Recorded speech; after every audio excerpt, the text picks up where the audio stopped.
Hello చిట్టి మిత్రులారా, మన ఈ ముచ్చటైన కథల ప్రపంచానికి స్వాగతం. ఈరోజు మనం భలే సరదాగా ఉండే ఒక మాయాలోకంలోకి, అదేనండి మన కూరగాయల ప్రపంచంలోకి వెళ్ళబోతున్నాం.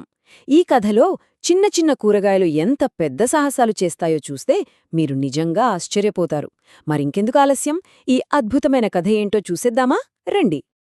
పిల్లలు, మీలో ఎంతమందికి ములక్కాయ ముసలమ్మ కథ గుర్తుంది? బహుశా మన అమ్మమ్మలు, తాతయ్యలు ఎప్పుడో ఒకసారి ఈ కథను చెప్పే ఉంటారు కదూ. ఆ ముసలమ్మ పేరు వినగానే మనకి భలే నవ్వొచ్చేస్తుంది. అయితే ఈరోజు ఆ పాత కథను, అందులో ముసలమ్మ పడిన పాట్లు, ఆమెకు ఎదురైన వింత దొంగల గురించి ఈ బొమ్మల ద్వారా మనం మరింత సరదాగా తెలుసుకుందాం. ముందుగా మొదటి భాగం, ఉసిరికాయంత ఊరు. అసలు ఈ కథలో మెయిన్ హీరో ఎవరో తెలుసా? ఒక ముద్దులోలికే బామ్మ. ఆమె ఎలా ఉంటుందంటే సన్నగా, పొడవుగా, అచ్చం ఒక ములక్కాయలాగా ఉంటుందన్నమాట. అందుకే ఊళ్ళో వాళ్ళంతా ఆమెను ములక్కాయ ముసలమ్మ అని సరదాగా పిలిచేవారు. ఆ ముసలమ్మ ఉండే ఊరు కూడా చాలా చిన్నది. ఎంత చిన్నదంటే అచ్చం ఒక ఉసిరికాయంత ఊరు. ఆ ఉసిరికాయంత ఊళ్ళో మన ముసలమ్మ చాలా ప్రశాంతంగా ఉండేది. ఇక రెండవ భాగం, బంగాళదుంపంత బంగారం. ఇక్కడే అసలు కథ మొదలవుతుంది. ఒకరోజు మన ముసలమ్మ తన పొలానికి వెళ్ళి మట్టి తవ్వుతుంటే సడన్గా ఏదో తలతలా మెరుస్తూ కనిపించింది. ఏంటా అని తీసి చూస్తే బంగారం.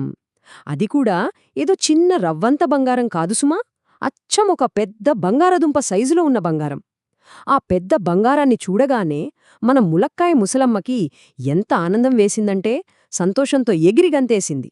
మరి అంత పెద్ద బంగారం దొరికినప్పుడు దాన్ని చాలా జాగ్రత్తగా దాచుకోవాలి కదా. అందుకే ముసలమ్మ ఒక తెలివైన పని చేసింది.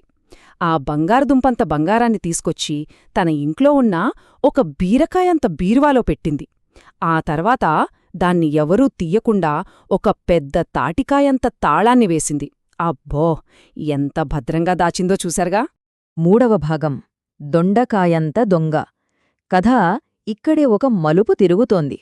రాత్రి హాయిగా నిద్రపోతున్న ముసలమ్మకి సడన్గా ఒక వింత శబ్దం వినిపించింది.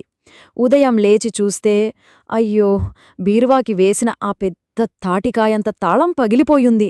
అందులో దాచిన బంగారం మాయం. ఆ బంగారాన్ని ఎవరు తీసుకెళ్లారు? అంత గట్టి తాళాన్ని ఎవరు పగలకొట్టారు? పాపం, మన ముసలమ్మకు భోరున ఏడుపొచ్చేసింది. అసలు ఆ ఊళ్ళో ఒక దొంగ ఉన్నాడు. వాడి సైజెంతో తెలుసా? కేవలం ఒక దొండకాయంత. ఆ చిన్న దొండకాయ దొంగ గుట్టుచొప్పుడుగాకుండా వచ్చి ఆ తాళాన్ని పగలగొట్టి బంగాళదుంపంత బంగారాన్ని ఎత్తుకుపోయాడు. ఇతరుల వస్తువులు దొంగిలించడం ఎంత చెడ్డపనో కదా. వాడివల్ల మన ముసలమ్మ చాలా అంటే చాలా బాధపడింది. నాలుగవ భాగం, పొట్లకాయంత పోలీస్. ముసలమ్మ ఏడుస్తూ ఊరుకోలేదు. ధైర్యంగా నేరుగా పోలీస్ స్టేషన్కి వెళ్ళింది. అక్కడ ఒక సూపర్ పోలీస్ ఆఫీసరున్నాడు. ఆయనెలా ఉంటాడంటే అచ్చం ఒక పొట్లకాయంత పొడుగుగా, బలంగా, ఎంతో ధైర్యంగా ఉంటాడు. ముసలమ్మ ఆ పోలీస్ దగ్గరికి వెళ్ళి తన బంగారం పోయిందని ఒక కాకలకార్యంత కంప్లైంట్ ఇచ్చింది. అంటే తన బాధను ధైర్యంగా చెప్పిందన్నమాట. ఇక ఐదవ భాగం, జామకాయంత జేలు. ఆ కంప్లైంట్ తీసుకున్న వెంటనే ఆ పోలీస్ ఎలా పనిచేశాడో వింటే మీరు ఆశ్చర్యపోతారు. క్షణాల్లో ఒక లవంగమంత లాటిని చేతిలోకి తీసుకున్నాడు. వెంటనే జీడికాయంత జీప్లో జీమని బయలుదేరాడు. ఊరంతా గాలించి ఆ దొండకాయ దొంగని పట్టుకున్నాడు. పట్టుకున్న దొంగని వదిలేస్తారా?